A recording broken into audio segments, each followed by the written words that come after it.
you hear me? Yes, sir. Can you hear me? Yeah, I can hear you. How you doing? Good, man. Good. How are you doing? I'm doing pretty good, doing pretty good. I just bought my first MFer, dude. I'm so excited, man. Oh, no way. I got to see it, man. Yeah, I made a post Congrats. about it. Like I've been eyeing one for a while now, and I was looking for just the right one, and I found a really clean one that I love. So, and I love the Ooh, community as well. So, love it. I could see it here. I'll do a quick share. We are recording right now, if that's cool. oh, We that's could just fine, dive dude. into it. Yeah, no, that's fine. Hell yeah. Look at this MFer. Let's check this out. Boom. I'm really happy with it, man. And like, I didn't want to get a Nice, floor. man. I didn't want to get a floor one. I wanted to get one that really represented me. Like that's how I look at these PFPs. I'm looking for the one that best fits me as a person. So There we go. Damn, dude, super clean. Love the glasses. MFers are timeless, man. They will always be dope. It's wild how they've stayed so stable over the years. Like fucking cool. Um, but anyway, man, we could just dive in if you're cool with it yeah, no, I'm and I'm definitely cool have with some it. fun. Like, yeah, no, I'm an open book. I'm really excited about this. Sick, man. Well, I'll do a little intro and then we'll kick it off. What's good? Satoshi's mom here. I'm here with the fucking legend, DeltaSauce. I'm so stoked to dive into this chat today. I know we've both been looking forward to this one. And I'm stoked to hear about like your journey, what took you to this point of where you're at today, the artistic journey that you've been on, and the way you look at this game that we're playing here, this game of passion and like also, art. I think it's like I call it a game because it's truly in this game like you're doing marketing, you're doing the creating side, you have the vision, you have the like every aspect of a typical business, but then layer on top all of the creative challenges for being somebody who's like putting something out there in the world, being vulnerable. And I was telling my partner how much I love your work and I love the nostalgic elements of your work and the energy that goes in. It's like, AI art is for me incredibly difficult to produce. So like when I look at your work, it's so fine tuned and so like perfect down to every little detail. Like, so yeah, overall, man, I'm stoked to dive in with you and to hear more about you. So how's everything going, man? Everything's been going great. I'm really happy with like where I am as an artist right now, and like I've just been pushing myself forward and like working with new tools and just learning different aspects and different directions I want to go as an artist. Because like when you're working in like the creative field, there are so many directions you can take your artwork. Like I'm looking at photography nowadays and film and text to video, especially with AI, because the tools have gotten so well, so trying to think of the word real quick. They're a lot better than what they used to be. Like they are so Mhm. much more, user friendly, as well as you have a lot more control nowadays. So like I'm starting to dive in that, especially animation. So like I have just been pushing myself forward in a multitude of directions right now. So how do you find the process? Like, where did you start on this journey and how long ago? And like, give us a little bit of an idea of like when Delta Sauce was created in a sense. It depends on how far back you want. Like, do you want like the very origin of the story? If so, my dad is a carpenter. Mhm. He's a woodworker. That's what he did for a living. And I got my hands into woodworking and then sculpting. And then what ended up happening was we moved into an apartment, so we didn't have all the tools that I used to have when we were working. So I had to get into more of the digital side of things, a little bit of photography and collage work. And then in September of 2021, my friend in the space, he's like, "Hey, you should go check out AI. You should go throw your photography into AI." And it's just like that's when I kind of discovered AI as a tool, and then that's what really got me into it. Is just the ability to transform an input into something completely different. So like when you first started creating stuff, you were using your hands and AI attracted you because it's like what parallels did you find between like what you do now and how things started out? I would say I compare AI to like a pallet of wood, basically, because growing up, my dad would give me all the wood scraps and be like, "Hey, take all this wood, go build something with it. Like, go turn it into something else." And like, that's how I visualize AI. Is like it's a tool that gathers a resource for me, and I can take that resource and then go polish it by hand in Photoshop, and then do all this post processing work on it, and you know, transform it, decide if I want to take something away from this image or add something to it. I really look at it like from the perspective of like kind of a collage artist and like taking different elements and stitching them together and layering them together to create a final output that is more encompassing of my human intention and meaning than a lot of people would say. Because when people look at raw AI, they're like, it's not art because like, you didn't work on it. But like when I'm working on AI, I'm working on it by hand, post process, because like I want to add myself to the work. I want more control over, what artwork I decide to release and what is considered a final output for me. Super interesting. What is your process like nowadays, or does it vary greatly from piece to piece?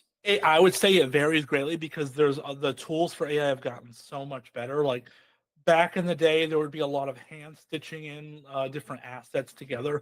Nowadays, it's less hand stitching, more in painting, which you still have that level of control, but it makes it more cohesive in nature. So I wouldn't say I'm relying on the tool per se. Like and again, it just varies. Like for like a larger set of collections, I'm still hand touching up every piece, but I'm using a lot of the more AI orientated tools. But like when I'm working on a one of one, that's going to be like a singular piece or like a smaller collection. What I'll end up doing is like I'll go in and hand paint over the artwork in Photoshop, like because I find that very therapeutic and like I want to hone my skills as not just an AI artist, but as a digital artist. 1,000%. Like, what do you say to the people out there that, like, for example, I was at this like meeting where people in my city who are in the arts community were gathering to discuss tech and to discuss like digital art essentially and the frontier of digital art and how different museums are integrating it. And somebody like raised their hand as part of the Q&A and said, what are you going to do about AI art and people that say that they're artists when they're just using AI? And I was immediately triggered by that. Essentially, I didn't make an input at that moment, but like, I'm just curious. I'm like, what is your take on that? Like, yeah, what is your take on that concept I that would people say have? that no one really has to say what is or isn't art. The only person that can say what is art is the artist themselves, the creator. They are allowed to define what art is at the end of the day. So I would say it doesn't really matter other people's opinions when it comes to what is considered artwork. I mean, if you look at AI art, a lot of people that I know that are working with it are that are just, doing they're not doing just raw AI artwork, but some of them are to a degree.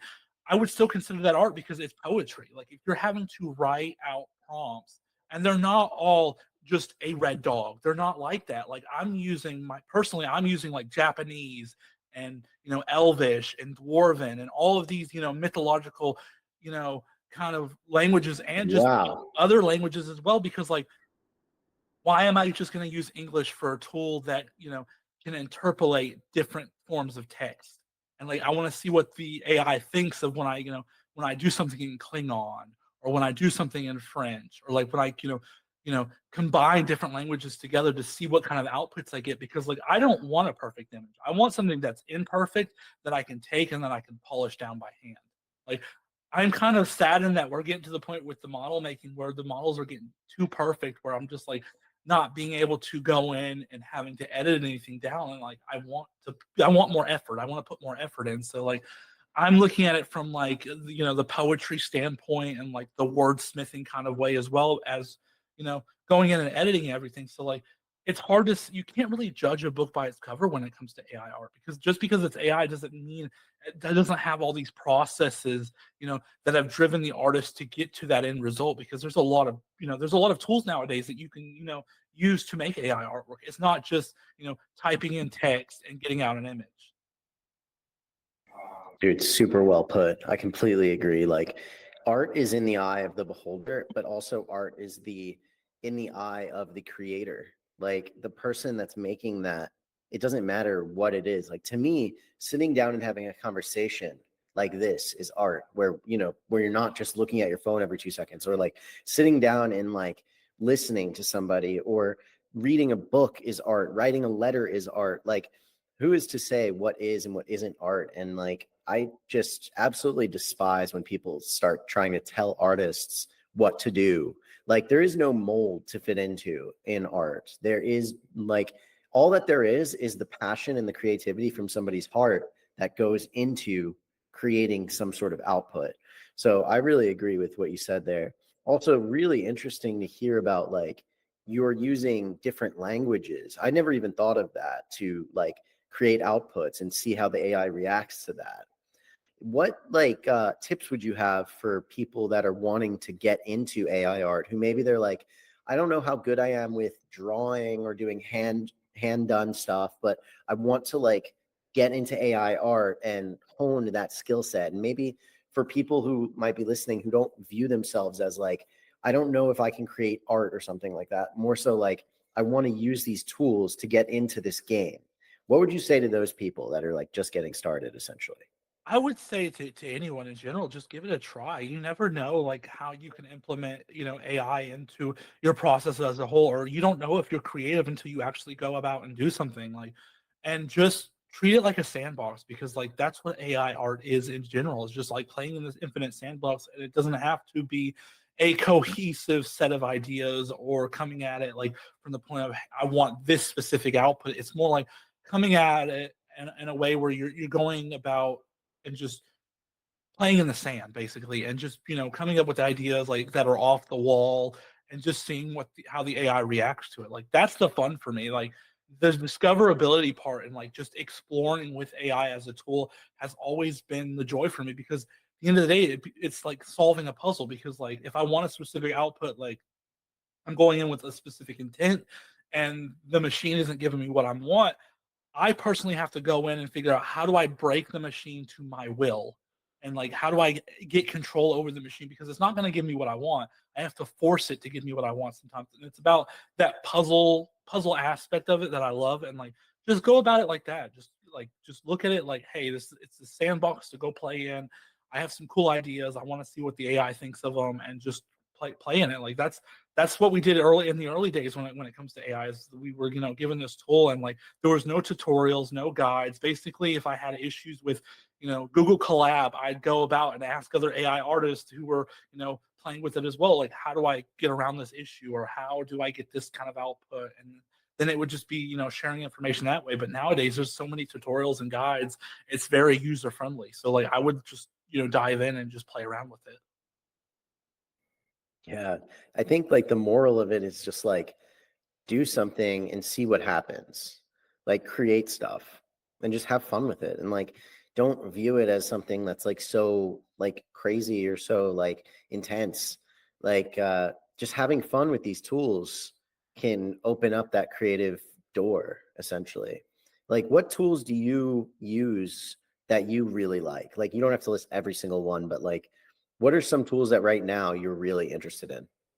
Right now, I'm interested in a lot of like text to animation and text to video kind of tools like Luma, and I've been exploring that to a degree, because like I want to get well versed in that side of the tool. Like when it comes to AI, there's so many new tools out. Like there's so many new tools that are coming out daily. Like you can't become a master of this. Like there's you have to just pick a direction and go for it, and just learn as much as you can. So like I've been really leaning into like that whole text to animation and text to video, and also been playing around with Midjourney, because like I love Midjourney as a tool. It's very user friendly. There's a lot of new different ways of using it. They're going to come out with the control net version in the next update, which I'm excited about. And like just being able to use that tool, and like I love using tools that are in like a closed network, because like I've broken Midjourney to give me nudity. Like it's not supposed to give nudity, but I figured out ways of breaking the tool to go about doing what it's not supposed to. And like that interests me, because like it's not supposed to be giving these outputs. And mostly the nudity I'm referring to is like statuesque, because my PFP is a statue, and like I'm into vaporwave. So like I've been trying to force it to give me more artistic nudity, and like that's fun for me. Like figuring out ways to break a tool to do what I want that it's not supposed to has always fascinated me. And like that's why I love Midjourney so much. So like I've been really digging into Midjourney a lot lately and just discovering new techniques that are in Midjourney that I think a lot of users don't know about and just building upon that knowledge and like that usability of a tool. So like those are some of the things that I've been really digging into deeply. That's sick. Like breaking the tools and like thinking more outside the box versus just leveraging what the tool is. And that goes for anything, not even just like AI specifically, but like how can we use the tools that are at our disposal in ways that are thinking outside the box? And I love that energy that you bring to the work. So I'm curious, like, what do you think makes an artist in this day and age, like, not just talking AI, but like talking like everybody in the grander scheme of the entire game of art that we're all playing? What do you think makes an artist stand out and have success in this very competitive, very high noise to signal type of environment that we actually are playing in here in the Web3 space? I would say just, being, I'm trying to think real quick. Like, I would say it was about like being very like having a perspective on the space, but not letting it control you. Because like a lot of the times I'll see artists jump on trends, and like that's good for a short term, income, short term bag. But like when you're looking at it from the perspective of the next 10 to 15 years plus, like you're looking at it from the perspective of like someone that wants to do this their whole entire life, you start playing a different game that's outside the whole trends narrative and the hyper commercialization of art.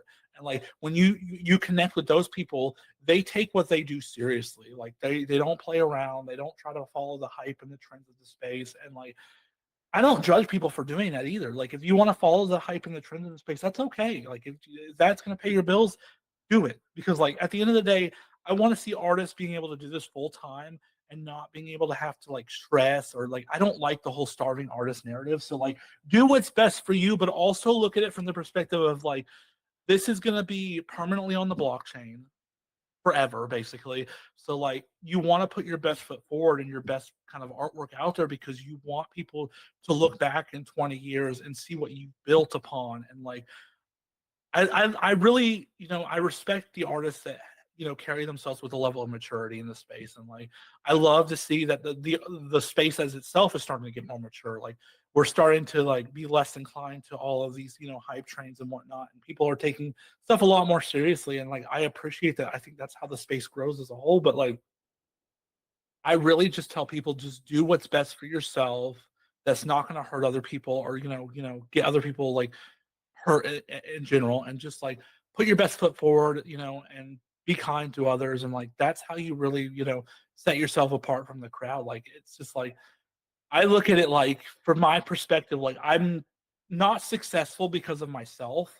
There's a degree of success that I've been able to put forward, but like my success comes from the other people that have put me on this trajectory, that have lifted me up in my time of need, or like just pushed me forward and shared my artwork. It doesn't even mean you don't even have to buy artwork. If you share other people's artwork and then that gets seen, that's always a plus. Like it's just put other people forward, push other people forward, and your time will come. Like that's how I've really looked at this space and my perspective as an artist here since 2021. Dude, that's amazing. I love the take of like thinking how, if we're just thinking day to day and we're like, how do I get today's bag as an artist or creator, any business person, and you look at it from that lens, then you're instantly putting yourself in a different arena than the guy or the girl who is out there thinking like, how am I building my legacy of my creative work for the next 10 to 15 years? Like, what am I trying to achieve?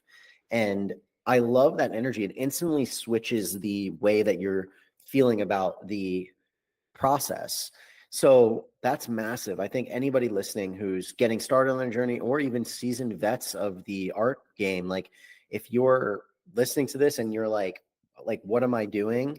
Think about like your 10-year horizon and think about like, how do I actually plan like what is the mission? What is the point?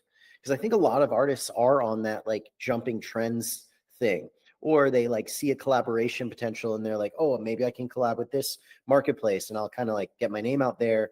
But then they kind of like bend to the will of that, or they're creating for that. Like, I don't know. I think that's really, really interesting. So like for you, what is that 10, 15-year horizon? Like what is your mission as an artist, and how are you tackling that, and how are you enjoying that process on a day-to-day basis? I would say I am, I live day to day, but I'm looking at like, long-term goals of like having my artwork in museums and, you know, to me, my definition of success as a whole, like it's not even about the money. It's just about like how do I get to a level of success where I can uplift other artists, help out other artists and help them find their success. Because like my purpose, it feels like for me is like I am happiest when I see other people are have being successful. Like other people are finding their way in the art space and doing art full time and just being happy in life. Because like I want to be able to help other people find that. So like just getting to that point is important to me. And like I said earlier, like I'd love to have my artwork in museums and just represent the AI scene in a positive light, because there's so much negative connotation when it comes to like, AI artists. Like I want to get to the point where I am not an AI artist. I just want to be an artist. I want to be an artist that works with AI. I don't want to just be, put into that bag of, hey, he's an AI artist, so he's not really an artist. So like I want to remove the negative connotation when it comes to AI as a tool. And I'm just looking at like Rob Evans is someone that I look up into this space. He is a traditional painter. He's been doing this for 40 years. He's gotten into Web3. He's made a name for himself. He's been doing artwork for so long, full time. Like that is my kind of goal, is just to be able to do this and wake up every day and do what I love and then share that with the world, but also help other people share what they love with the world. I feel like that is kind of the that is the final goal for me as an artist, is to get to that point. Hell yeah, dude. Like the aspect of looking at it from like, oh, he's an AI artist, like in time that will melt and merge into just one. Same with like the intersection of NFTs and art. And then at that intersection, there's the intersection of AI and NFTs. And like right now, people think of NFTs and like the regular person who knows it of that word, if they know what that is, they're like, oh, that's that thing that people are spending tons of money on some random picture of like a monkey or whatever. And it's like that's what people think of, or they think of like that person bought some pixels for 200 grand. It's like, it's totally misperception of like what's actually going down here, where creators are getting a voice, being able to monetize their work in ways that they never have before. And people using tools like AI also are massively misunderstood. So it's like what you're doing is really, I would say it's noble, because you're literally like, you're basically on that frontier, on that leading edge of the space in your specific way. And your mission being like, I want to get rid of those negative connotations. That's super powerful. And I feel the same way about like just NFTs in general. Like I want people to look at digital art seriously and look at it as like what it is, which is the native medium of the next generation. Like I have a museum close by, and basically they were showcasing like this middle school had a contest, or maybe the county had a contest where like grades 6 through 8 were basically getting the opportunity to display their work in an exhibition at this museum. And the mediums of the art that was selected, which was like 200 or something artworks, probably about half of them or more were digital. So it literally said the medium was digital art. And to me, it's just because that makes normal sense. Like these people who are younger in that generation, they're natively digital. So we're not going to call digital art forever. It's like, just like we're looking at like a painting, like back in say like any period where certain types and styles of painting were popular. Like we don't call it like just like that certain type of art. It's just art. And just the same with digital art, it's going to be just art. And the same with AI art, it's going to be just art. It's going to be not this like weird thing that people don't understand. And it's people like you and people like myself too, who are like talking about this, proliferating the message that we want to see, that actually changes the game, you know? So super noble. I love that. I'm curious, like right now, I know you're working on some cool stuff. If you want to tell us a little bit about like what you're working on and how you're thinking about it, your vision for the project. I've been seeing you sharing a lot of teasers. And if you want to touch on too, like doing projects versus doing like one-off pieces, how do you feel about that from the perspective of like generating revenue as an artist?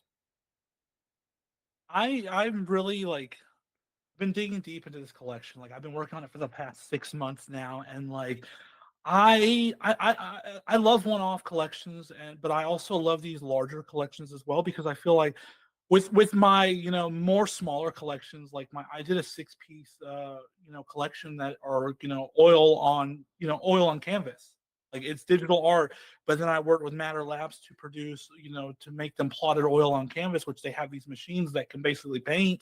So like I worked with them on the smaller collection, and like those collections I really like consider to be like I'm honing in my digital art side, like my more, painting over the artwork and just going in and nitpicking all of the details. But like when I go to these larger collections that I've been working on for like 6 months, I look at it like I want to level up my knowledge when it comes to the AI toolage. And like it's that flip-flop nature of it, to be honest, because like I learned a lot working on that 6 piece collection when it comes to like, you know, how do I do this in Photoshop? How do I do this and like that in Photoshop? Like, how do I get this kind of texture that I want in Photoshop? And then when I worked on this larger collection, I'm like, how do I get the outputs that I want? Because this has been a challenge for me because like I'm gonna present the artwork right now as well, just share it. Hell yeah. So I I can you see see it it? on my Yeah. end. So like I this whole series of issues is a series of magazine covers that I wanted to go in, and because like growing up in the 90s, like in the early 2000s, my mom would leave me at Walgreens or Walmart at the magazine section and while she shopped, because it's like you just stay here, look at all these magazines, I'm gonna go get groceries. And like I have such fond memories of just going in and looking at just all the covers and then picking out a magazine that I like based on the cover. So like I want to do a series of artwork like this. And like the challenge for this series is like how to you deconstruct a magazine cover and get rid of all of the corresponding text, like the dates and all these little blurbs, because like in the early like 2000s, a lot of the magazines were very tabloid-esque and like had a lot of information on the front page, and it wasn't just the artwork, it was just like the art and then text all over it. So how do I deconstruct that, but also how do I make the magazine syndication, the title, stand out? Like, and that was a challenge with AI because like AI doesn't want to do cohesive text most of the time.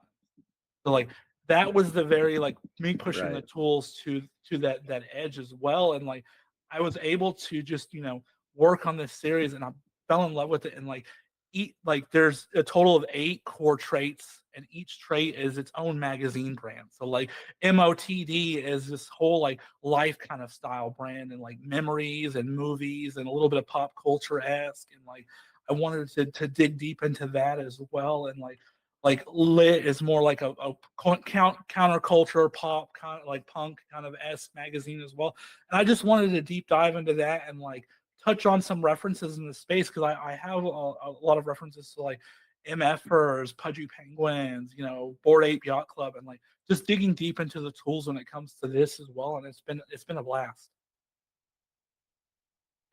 Dude, the outputs are looking so sick. I love that there's like different like clans in a sense that you might pull as a collector, because that's part of the fun. Ooh, can we pause on this one for a sec? Yes, I yes, love that. I yes. absolutely love that. What a vibe. So Dude, I really nice. wanted to put tributes in this whole collection to not only artists but communities that I really resonate with. And like MFers has always been really, funnily enough, like I didn't expect there to be this like inherent love of art when it comes to the MFer community. Like I have a really big collector called VR MFer. I'm giving him a shout out. He owns a lot of views, and like he has really put me in touch with the community as a whole. And like it's really amazing to see like these communities are like they're not only representing their PFPs and the vibes that their PFPs represent, but they also like they love art. Like, and I love that. I love that it's not just like the whole PFP vibe. It's just like, hey, we love art over here too. Like, we would love to see more artwork from you. We love your art. We want to support you. Like, I love that kind of vibe when it comes to these communities. And I feel like the reason NFTs get a bad rap is because when you say an NFT, they think of Bored Ape Yacht Club. Like, I have this story where I went to go to the barbershop for the first time because I never went to an official barbershop. I usually go to like Great Clips, but like I decided to have that experience of going to like an actual proper barbershop. And he asked me what I did for a living. And I was like, I sell digital art. And he's like, and then he's like, oh, NFTs. Are you the creator of Bored Ape Yacht Club? And I'm like, no, I do more fine art. And they don't realize that there's fine art inside the NFT space because they think of like Bored Ape Yacht Club, Right. they think of like the ETH rocks, they think of all the PFP projects. They don't really think that there is a thriving art community when it comes to NFTs, and it's like nice to be able to open people's eyes to that kind of perspective. So like I love that. One of the reasons why I stick around this space and I'm going to continue is because community at the heart of it. The NFT community is really strong. People are very progressive looking. Like, there's not a lot of like backlash when it comes to AI artists, but like if I've been to a couple galleries trying to get my work in their gallery, and when I bring up AI art, they always say no because they worry about the backlash that they'll get from the public perspective as well as the other artists they represent. Like, they don't look at AI art the way that the NFT community does, and like that's what I love about the NFT community is because it's so progressive. We all have this idea perception of like how we want crypto to go. We want crypto to be successful. Like, we all want that freedom to transact, and that's why I've stuck around for so long. Is because of the community. Fuck yeah. Like the progressive nature of this space is one of the best parts because it allows and encourages creators to try new shit, to break the rules. And like, I think the biggest barrier to the traditional art world really adopting NFTs, like at that same meeting that I was mentioning earlier in our conversation, where that woman brought that concept up about AI art. I asked a question about what do they think these like experts from the museums in this area, and like there's like a person representing a fund there that like basically engages with these museums and helps fund different things. What is the biggest barrier to digital art entering into the traditional space? And their answer shocked me. They said the biggest barrier is technology. So to me, the answer tells me how little they actually understand about digital art as a whole. Because if they think technology is the issue, like being able to properly like show these types of art,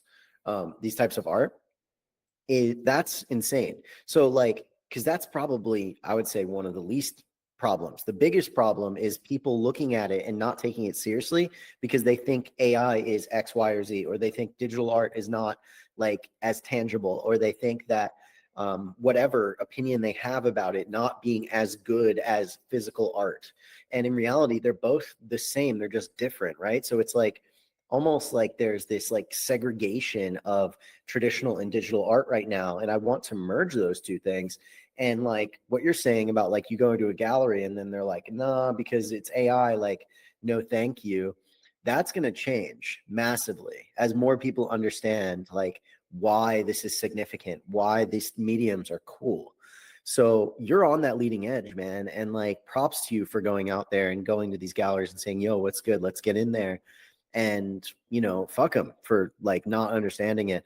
And I love like what you're doing here with this project. I love your work as a whole and like the energy that you put in, your outlook for this space.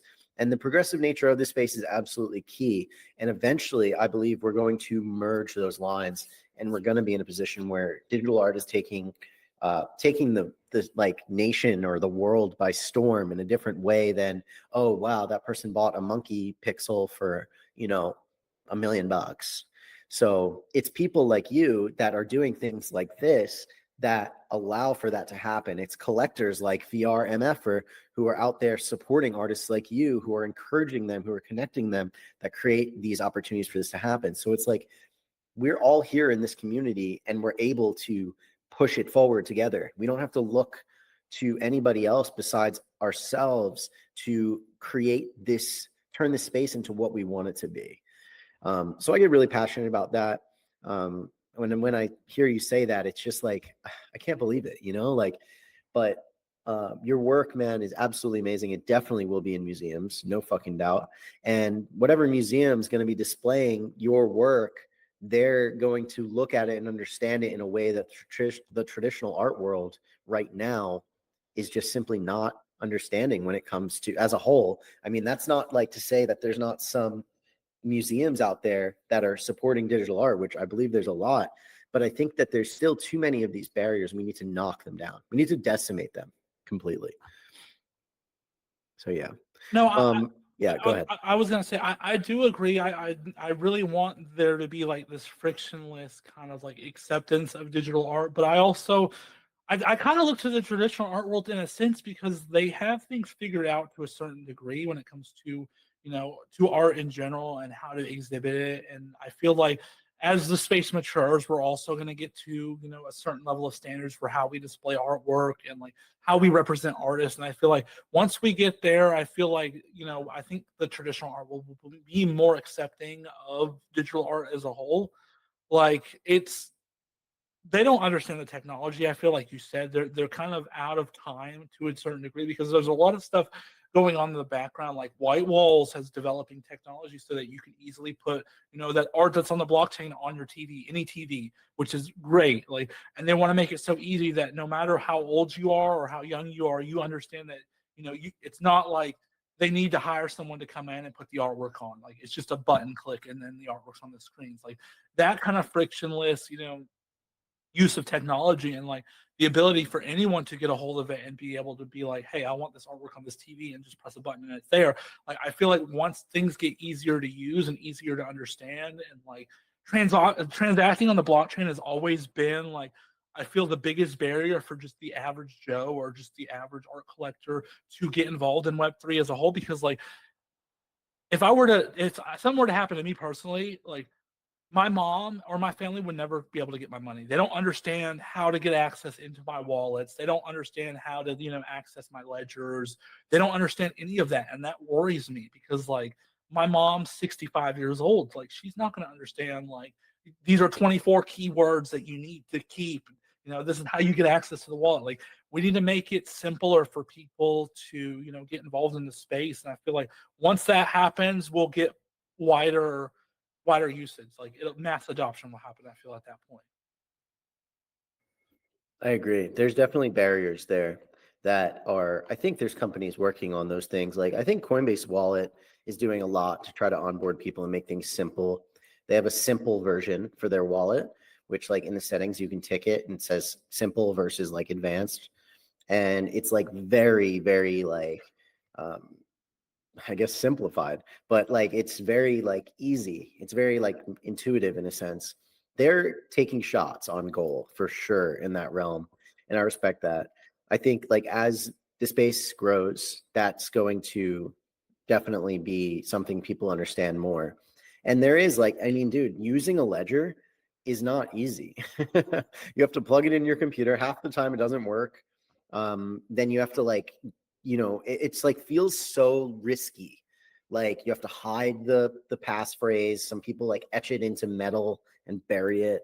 Like it's just too like, I don't know. There's a better way. It feels like. But on the other side of that, like mentioning about how like traditional art in like that world, they also have done a lot of things right, obviously, that it has scaled all over the world. And there's a lot that the digital art space can learn from them as well. I do completely agree with that. Like how that they present art in the right light is so important to them so that they're not willing to just throw digital art on a TV. It needs to be done in a way that like makes the most sense to them, and maybe they will when it becomes more popularized, or like the work being done by White Walls is amazing. We actually had White Walls Devin on the podcast, which we hasn't released yet, but really that was an amazing conversation, understanding like where they're at and where their thought process is at. It's these types of things and these types of people who have lived in this space, lived, breathed, just absolute like embedded in the trenches of this space for years, that see and understand these problems at a level that no corporate business can just come in and be like, hey, we're going to solve this. Like you had to have lived it in a sense, and then you will know. And like it's our responsibility too to push forward on these things that we're passionate about solving. So as an artist, I mean, like, it really is just down to pushing forward and creating on a day-to-day basis. So I want to ask you, like, when it comes to creating, what is it for you? Like, is it a day-to-day thing? Is it every day that you're working on your craft? Do you take days off from working on your craft? And like, how much time do you spend per day? Like, what is a typical day in the life of DeltaSauce like? Honestly, like I've been like working like hard for these past few months, and like I do take. I wouldn't say I take full days off, but I'll take days off where I'll go do something else, like go mow the lawn or just go live life for a little bit. But then inspiration will strike. I'll come back home and work on a piece of artwork that I was inspired to do, or like if I ever have like a creative drought, like I'll just go do something else until like I get that spark again, and like that's really how I've been, doing it. It's a day-to-day thing for me when it comes to artwork. And like the times I really don't work on artwork are the times when I'm traveling for like, NFT NYC or going to Art Basel, or, I have a pop-up coming up in August. Like those are the times where I won't be working on artwork, and I'll just be, connecting with people and just getting, in the art scene itself, and just, making those connections, because like that is very important, like in an artist's career. It's just, meeting up with people, chilling, hanging out with people, and getting to know people on a deeper level. Like that is a way to get away from the artwork for a while, and then when you come back, you're reinvigorated, and you want to work on more artwork, and you want to get that ball rolling again when it comes to being creative. And like there is a lot of artwork that I've done. Like if you consider all my AI generated stuff, art as a whole, and like finished art, there's a lot of art that I've done, but I don't consider it all art. But like I've probably generated close to 3 million images since 2021. And all of those are stored on a server. I have a server, like an NAS in my room, and like it's 32 terabytes. And all of that is stored because like I look at it from the perspective of like, man, I really like this color palette from 2021. I'm going to go pull that and use it for a new piece of artwork. Like I look at it as like, hey, look at all these assets that I have that I've built over, these last few years. I'm going to go back and like pull something from the archives and use it to make something new. Like that's how I look at AI as a whole. So like I've generated a lot of images, and like that's because I dabble with the tool day to day. Like I just save everything. I archive everything. Yeah, it's a library that you can tap into for inspiration or for assets to drag into a new work and morph into something else or iterate. So I totally feel that way too. Like, and I'm the same. I keep everything that I make, and I use assets and reuse assets and warp assets. And I think it's super key to do that, actually. So you said you have an NAS. What's that? What is an NAS? Let me look up the right definition for it. It's basically just a server, like let me look real quick. I don't want to butcher it. It is a network attached storage. Basically, it's just a storage unit that's outside my computer. Basically, it's a box. It's a hard drive outside my computer, and it's connected directly to my Wi-Fi, so that it's not hardwired into my actual computer. So like I can send files wirelessly to it. So which is fantastic, because I can access it from my phone if I really wanted to, like in LA. So like I really love it because like it has. I'm bad at technology when it comes to this. All the stuff's backed up, so there's two copies of every work. Basically, is how it is. So like if one of the hard drives fails, the other one's gonna, like, the chances of both hard drives failing are slim to none. Basically, like I double. I Smart. do. Yeah. It's just the way I chained it up together. So like I recommend it to anyone that has a lot of files, because like I love the cloud, but I also don't like that if something were to happen to the cloud, I would lose everything. Like if Yeah. God forbid something happened to Google, the Google Drive, like something, and I'd rather just have it stored locally at my house, because like I know it's going to be safe. So like that's the caveat of it. So like I look at it from that angle, and it's just like I recommend it to anyone that has a lot of files. Like one day I really expect like as I keep making artwork with AI, that I'm gonna have probably a server rack eventually. Like like a like 200 terabyte server rack in my freaking house that needs to be in a separate room that has like a separate kind of air conditioning just to keep it cool and running. And like I really do feel like it's going to get to that level of like insanity when it comes to the amount of generated work. I love that, man. Like you're passionate about it. You're like you're crushing it, dude. Like, and absolutely you should have that. That's fucking dope. Like 3 million images is a shit ton. That's insane. That's wild. Like, how does it get to that number even? Like Well, how many, yeah, how does so that work? in the old days, basically with Google Collab, you could basically say, "I want you to do this many runs," and it would literally, I would just leave it on overnight. Before the whole credit system, you could just run a Google Collab tab open all night and basically just do it that way. So like that is what I ended up doing. I generated a lot of images that way. Like I would iterate that way. I would just say, "Hey, I want a red house," and I would say, "Generate me 1,000 images of this red house." And you can do that with Stable Diffusion nowadays too. That's how I have a lot of images as well. But like if you like for Midjourney per se, like every image is a 2x2, so that's 4 images per prompt. All of those upscaled and then all of those saved. That adds up over time. Like it's just all this iteration and all of this, free flowing ideas and just seeing what outputs I can get by, prompting in Klingon or prompting in France or using binary code or like I started to play around with like the hex codes for coloration of text, like and just play around with that idea and like just so many different ideas and so many directions I want to go, and there's never enough time in the day to do all this fun stuff that I want to do. There's so much fun stuff I want to do with AI, and it's just like I don't have enough time. Classic, for a true creator, someone who's a true creator at heart. Like the ideas come in hordes, and it's about like sifting through and deciding which ones to bring to life. It's like very rare, I feel like, when you talk to creators who are like in their flow, that they're ever like, oh, I kind of ran out of ideas. Like that just doesn't seem to happen. The ideas just keep coming. It's about like deciding on the right ones. And like, I'm curious what your take is on what do you think makes good art, like from your perspective, impactful art, or whatever you decide as like meaning a lot to you. What do you think makes art stand out in this space?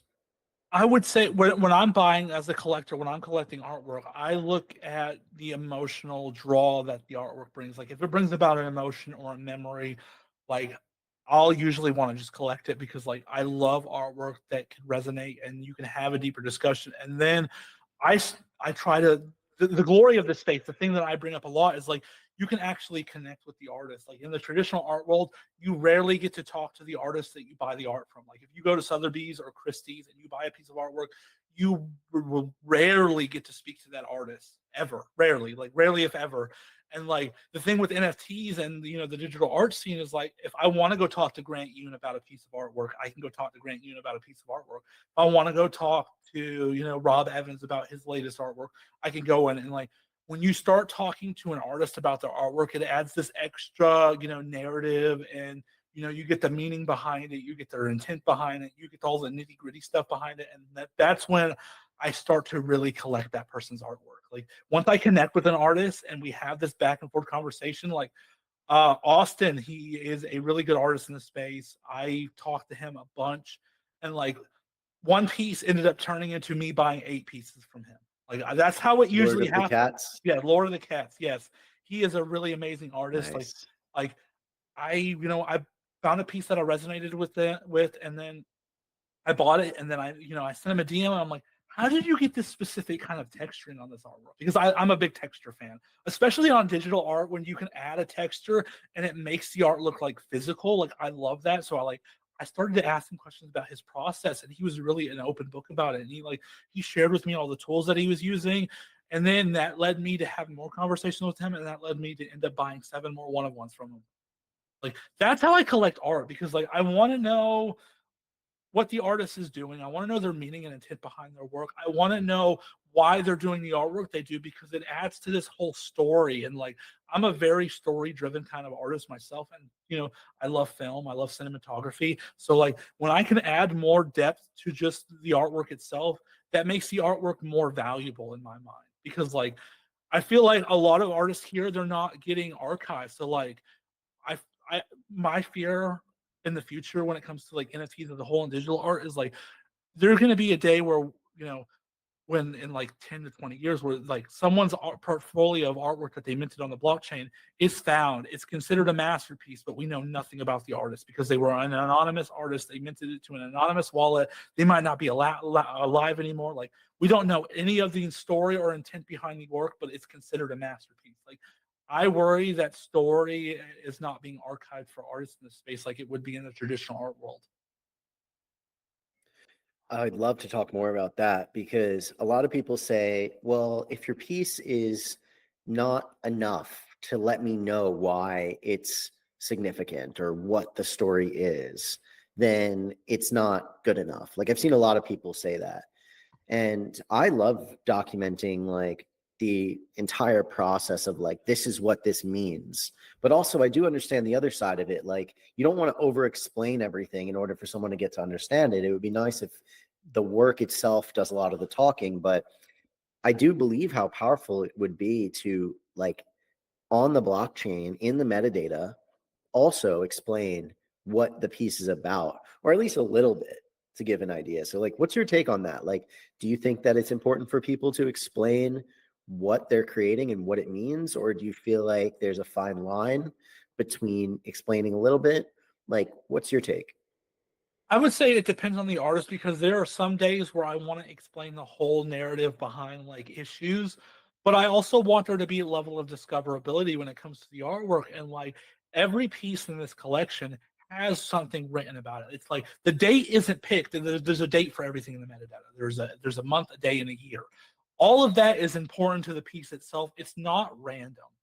And like I want people to figure out why that date was important to that piece in particular, and like what does that date represent for that piece. But like I don't want to have that, you know, to openly explain it because it removes that level of discoverability. But I also understand, like, you know, presenting some of the artwork like that. Like when it comes to my more, you know, I would say more core DeltaSauce kind of style artwork, like of my, you know, my stills and whatnot, and my, you know, landscapes. I would say that I am more like I'm more on the ballpark of like saying, hey, I want people to look at this artwork and figure out what emotion pulls them to it, and then if they want to ask questions, I'm always here. Like I try to leave my work open to interpretation to a degree, but I also know in my head if someone were to ask, I'd know right away what I meant with this artwork, like what's the meaning behind it, like. And I wish that there was more open discussion, and I wish people would question more on about specific pieces of artwork. That's rarely done, like in the space as a whole. Like no one really asks questions, and it's a lot of like.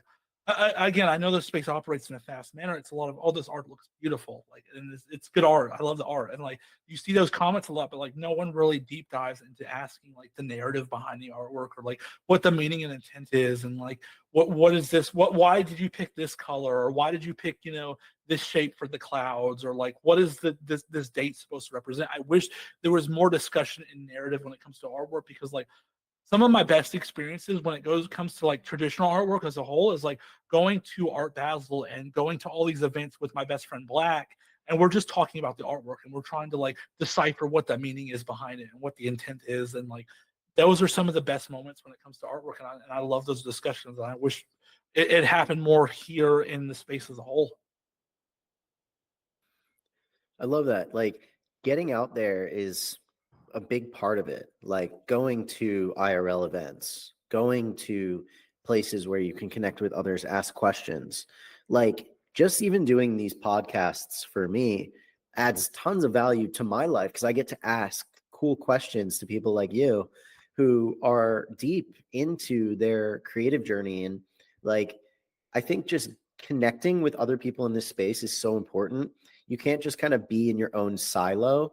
And I mean, people can do whatever the fuck they want, to be honest. But like, for me, I find a lot of value in branching outwards and seeing what's working for other people, and being a question asker, like going out and DMing the X copies of the space and saying, hey, like, what's up, you know, and not just DMing and saying hi, which I get a ton of DMs like that.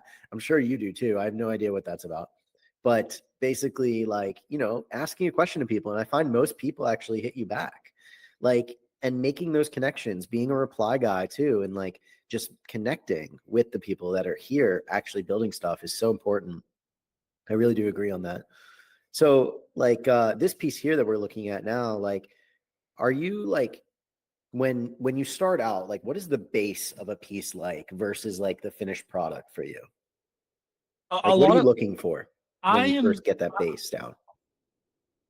I'm looking when it comes to just looking at art in general, when it comes to my process is like, what can I add to this piece? What can I take away from it? And just going about it like from that perspective as well. And like, what kind of narrative do I want to tell? Like for this brand of magazine, the new ethos, it was all about like finance and crypto as a whole. Like I wanted to represent the space and the financialization of like everything. And it's just like for me, this piece is like a combination of like the pyramid with the all-seeing eye, but it's the Ethereum symbol. And it's just like, how do I, create a piece around that kind of idea and like going forth when it comes to like stuff like this. And it's just like for me it's like I'm trying to like reference so many different ideas when it comes to artwork in general, and it's just like how do I tell a story with these references, and I hope in the back of my mind people will pick apart these references or just ask about them. Like I try to add as much as I can to the piece itself and just try to be really intentful when it comes to like narrative. So this collection here, Issues is the title, right? Yes, it is. Yeah. So like each piece is a one of one. So are you making them like, is there any generative aspect to it, or is it all like one by one? I believe you said there's like 500 pieces. Is that right? Or Yes, something around that? there's a total of 500 pieces, and it is one by one. But I would say there's a generative aspect to it as well because like I have learned a lot by working on this project as a whole, like how to add text. Like none of the text is done in post. Like there's maybe a few pieces that I've done in post for the text, but all of it's AI art generated, and like learning on how to do that text and have it in the piece itself. But like a lot of it's just done one by one. Like it's just this whole iteration, and like for me, it's just like I'm throwing paint at like this. For me, it's like this idea of throwing paint at like this giant canvas and then picking apart like what direction I want to go and what stylization I want to go for like this specific, magazine syndication, because there's 8 syndications in total. So there's 8 different brands of magazines, and like each magazine has its own style. And like, how do you go about picking that style, and how do you keep it cohesive through a collection of 500 pieces has always been like the challenge, like when it comes to AI art, and then just being able to curate that down, because I've probably generated close to 500,000 images just from this collection alone. Like, how do you go about and select which ones you want to keep and which ones you want to like trash? There are so many cool images that I've generated that will never be part of this collection, because like I don't want just a cool image. I want something that has depth, that I can add intent and meaning to, and have a level of narrative like, hey, what's this piece supposed to represent? Like, why'd you pick this piece? And like, and just have a discussion about that. And like, that's been the challenge when it comes to like larger collections as an AI artist. Wow. Wow. That's wild. Whittling down to 500 from 500,000. I mean, like, that seems like a lot. Like, how do you even get to that point? I mean, like, I guess you've explained that in a sense, but it's like, it's wild. And that's all part of the artistic process and journey that is embedded into all of these works, which I think is really sick. Like, owning one of these is owning part of that journey, you know? So I'm curious too, like I know we're kind of getting towards the end on time here, but I want to ask your take on like, what do you think about like people owning the work? I've spoken to other people, and I think we were on the same space actually, where somebody was mentioning like, they own a piece of that artist. And I said, well, I think there's a big misconception with owning the artist versus owning the work, and owning a piece of the artist versus owning the artist. And then there's all these other things like supply dynamics. People, in the traditional art world, I don't think really deal with these types of issues as much, because the fungibility of art is much less when you own a physical piece. Most people aren't buying physical works to try to resell. Obviously people do, but it's not as easy to resell. You can't just go to a marketplace online and boom, instant liquidity through a bid, or through just like putting it up and someone buys it a day or two later.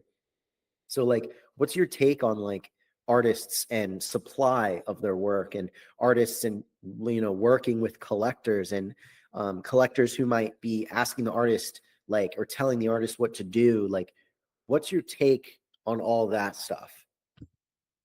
I would say when it comes to the whole like collector and artist relationship, I look at their input as valuable. They understand market dynamics, but like there's a difference between like listening. Like I can listen to them, but like trying to think of like a good comparison. Like I can take their opinion on, or I don't like. I look at I look at what they say as their opinion, not advice. Like advice, you typically take. When someone gives you advice, you typically, go for it. When you ask for advice, you typically do what the other person thinks you should do. But like when talking to other collectors, I look at them as like, I want to get your opinion on this. Like, and it's up to the artist if they want to, go for that opinion and do it that way, or if they want to just go and do it their own way. Like at the end of the day, like I don't like that whole dynamic of like the collector owns the artist, because like that ends up putting you in a box, and like you end up isolating a lot of other collectors because you're like, oh, I'm just going to listen to this one collector,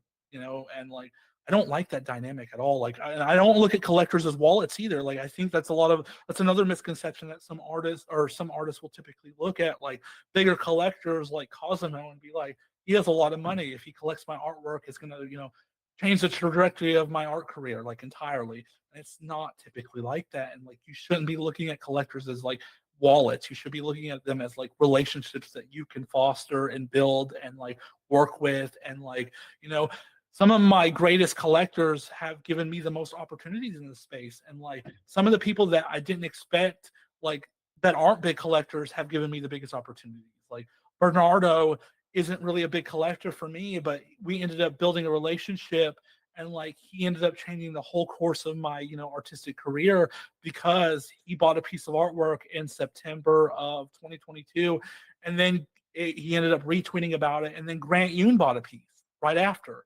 and that hit by him sharing my artwork and him buying a piece, it got the artwork seen by so many new collectors and so many new people. And like he supported me with Schiller, like he's gotten me on the Schiller show. Like that's the kind of like collector you want to have. And like I feel like looking at collectors as wallets is like the wrong mentality. And also like leaning in on asking collectors their opinion on things and looking at it as like, oh, this is advice, this is set in stone, I have to go do what they say, is the wrong mentality as well. But like when it comes to supply, oh, I have some hot takes on supply. I would say, what do you consider supply? Like, do you only consider artwork that's released on the blockchain, that's visible on the blockchain supply as a total? Or are you looking at it from the perspective of, okay, DeltaSauce has 1,000 pieces of artwork on the blockchain. It's not all available at this moment, but like that's 1,000 pieces of artwork. Or are you looking at it from the perspective of, okay, there's 1,000 pieces of artwork, but how many of these wallets are dead or lost wallets that will never re-enter circulation? Like not all I know a couple people that have lost their wallets that own some of my artwork, and they own one of ones that will never re-enter circulate, like will never re-enter the market. So like the thing is, like, do you consider that part of supply? Because if that's considered supply, then that doesn't make sense to me, because that piece of artwork will never enter back in the marketplace ever. And do you also consider my 3 million plus images that are on my hard drive supply as well, that's just unreleased? Like it's hard to define what you consider supply, because everyone's going to have their own definition of what supply is. Like that's the thing when it comes to digital art, is like, what do you consider supply? Like, is it the overall how many pieces are on the blockchain, or is it, hey, you might have 1,000 pieces on the blockchain, but 100 are locked away in wallets that are basically dead, or the person has lost access to them, so now he only has a supply of 900. Like, what do you consider supply? Powerful. Wow, I love that response. I would say, honestly, supply is really dynamic concept, because it's not just like what's on the blockchain. It's also not just like what's been created. I guess it's kind of like what's available at any given moment, because that's the true supply of like, what can I actually purchase from DeltaSauce's collections that is actually out there, like purchasable. That's really what supply is. Like, it's not about like, hey, someone drops a 5,000 piece collection, like their supply just went up by 5,000. It's not that cut and dry.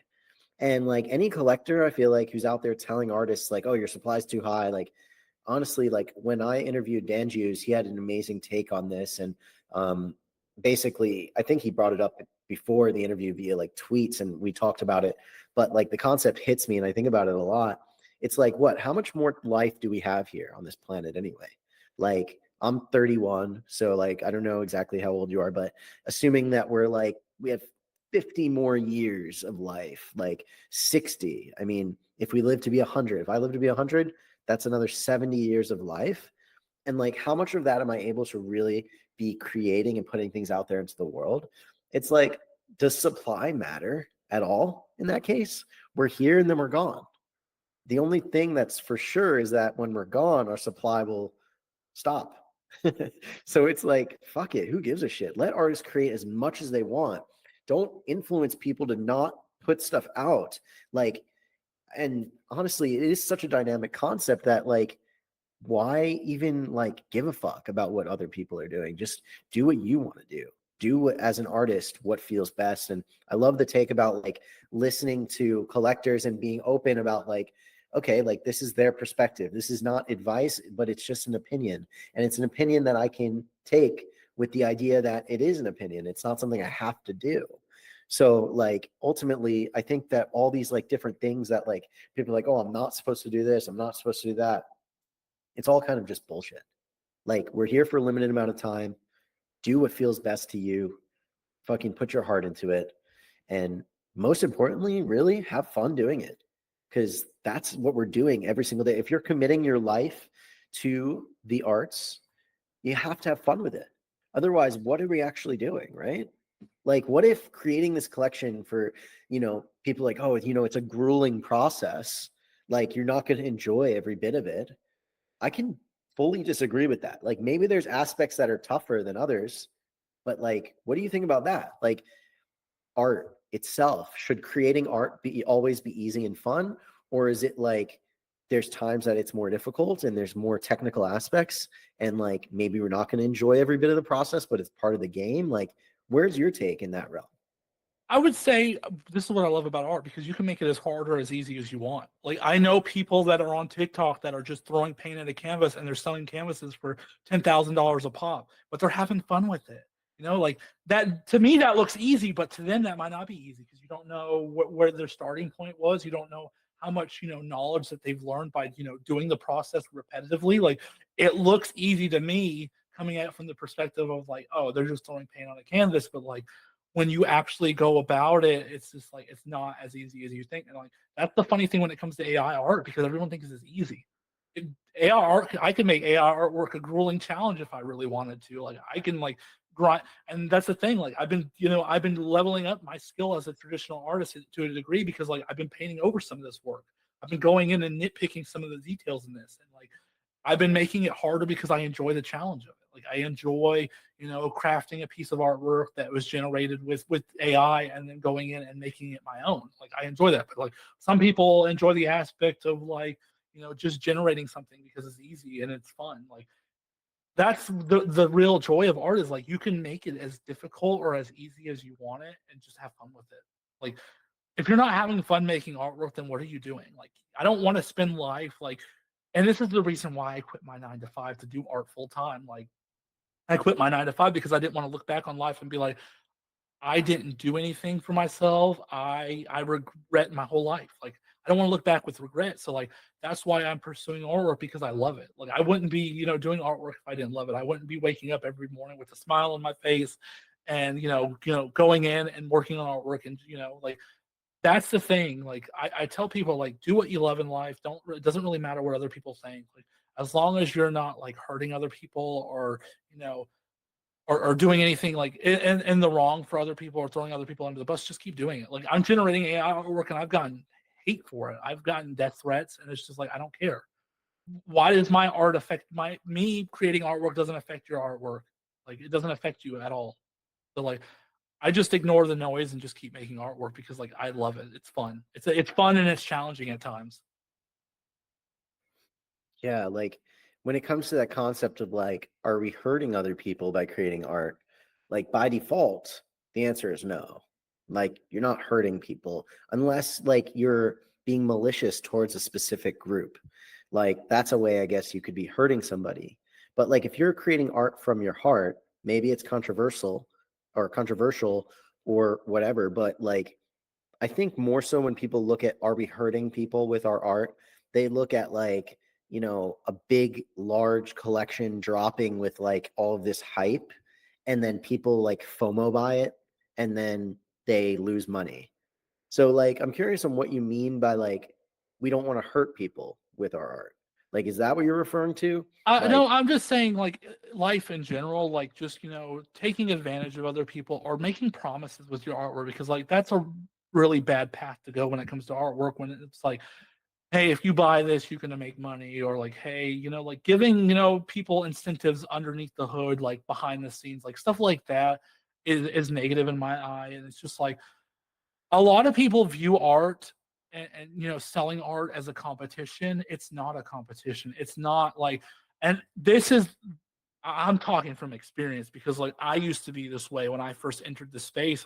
Because like a lot of artists when they first entered the space, they thought it was going to be easy to make a living, or it's going to be easy to sell art, and then they start looking at other people like Grant Yoon or Claire Silver or ACK, and they're like, why are they selling artwork but I'm not? Like they start looking at it like and trying to like feel like a victim because someone else is selling artwork. But that's not the way the art market works. Like it's not a zero sum game. It's not like if Grant Yoon's winning, that means I'm losing. Like if he's selling artwork, I'm not selling artwork. He's taking money from me. He's taking all the sales. That's not how art works. It's not a competition like that. It's just like that's the worst kind of mentality to have when it comes to the space. Like if anything, you should be looking at like Grant Yoon or Claire Silver or ACK as like they are able to make a living and a success off their artwork. That means it's possible to do. If they can do it, then I can do it. Like looking up to them and saying like they carved a path forward.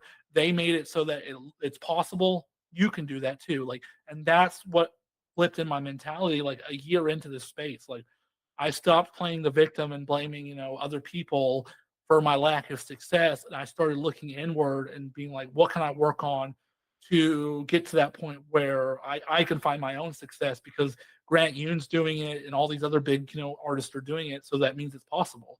So I started looking at ways on how to grow as an artist that is outside of the art side of things. Like that includes marketing and just, attending spaces and just being more active like on the social side of things, and just like discussing my artwork more in depth instead of just minting something, putting it on a blockchain and hoping someone buys it.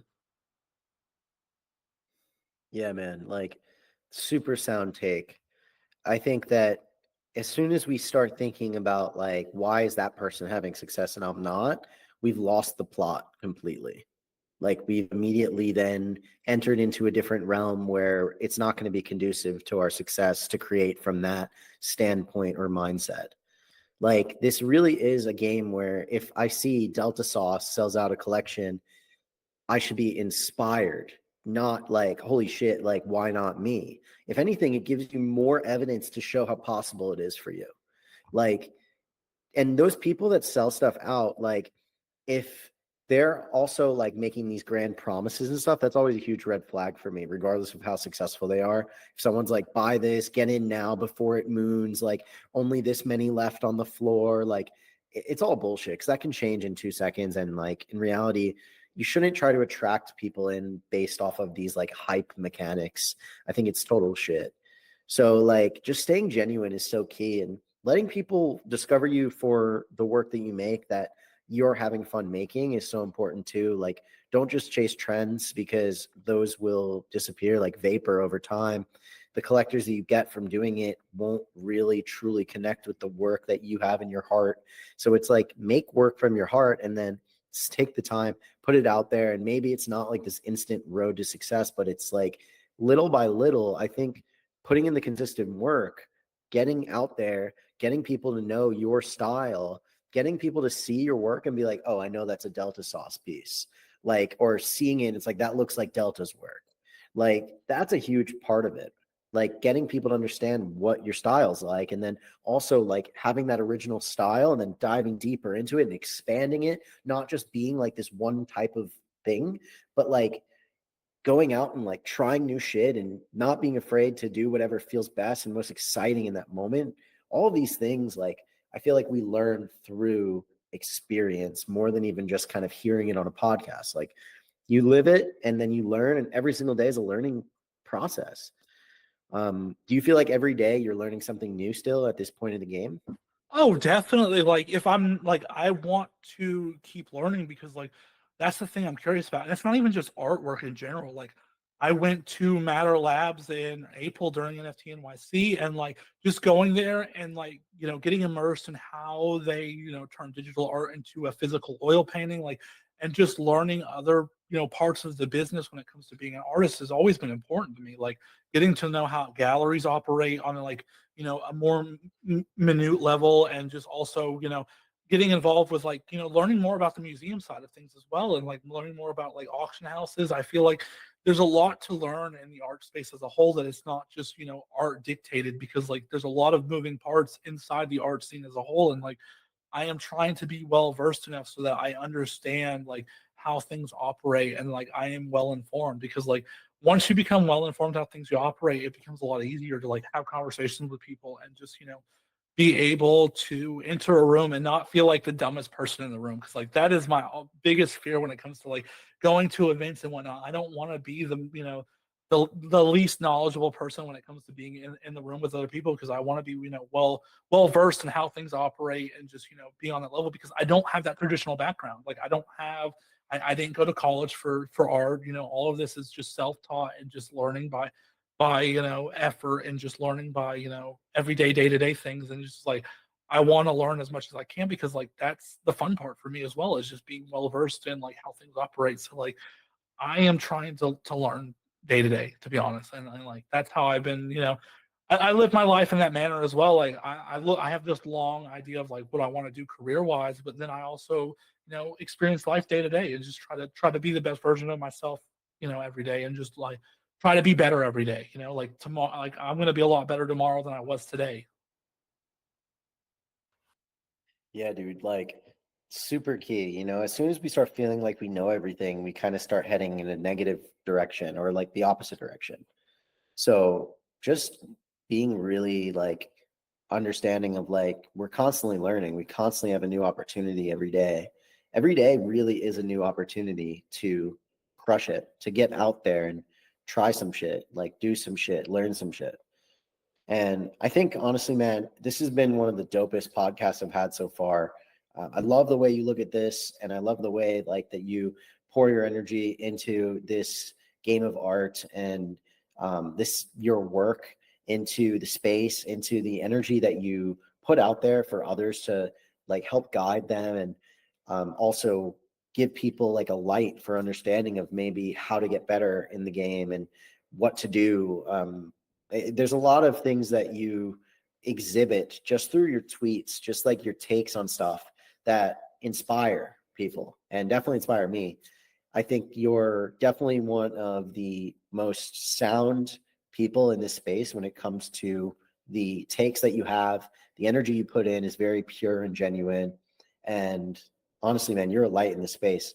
So keep doing what you're doing, dude. You're definitely in at 5 the art. That's for fucking sure. So I really appreciate you coming on today, man, and sharing all your takes. This is definitely going to be one that I listen to multiple times. So thanks for coming through today, man. I really appreciate it. No, thank you for having me. These are always the highlight of just my career as an artist, is just getting to talk in depth about like everything. And I wish more of these would happen, like even in a public setting. Like I appreciate this, and I appreciate what you're doing for the space, because like I'm gonna go back and start listening to some of your older podcasts as well, because like I love just listening to people talk while I work on art. So like thank you very much for this experience. Dude, hell yeah, man. Definitely listen back through on some of the other ones. I've got a nice queue of ones that need to get uploaded. We just interviewed OSF, we interviewed Bernardo, we interviewed Devin Figures. Go listen to the Danju's interview. That was amazing. They're all really good. I've listened to all of them a few times now, and I enjoy listening to them too. I think that it's fun to just hear other people's takes, and I pick up new things every single time. Everyone pouring energy into this space and into themselves and learning every single day. We're all on the same mission, which is to create dope shit and have fun and to, be successful in the game too, and allow ourselves to, proliferate this time that we get to spend doing this. And being full-time in art is absolutely one of the coolest things.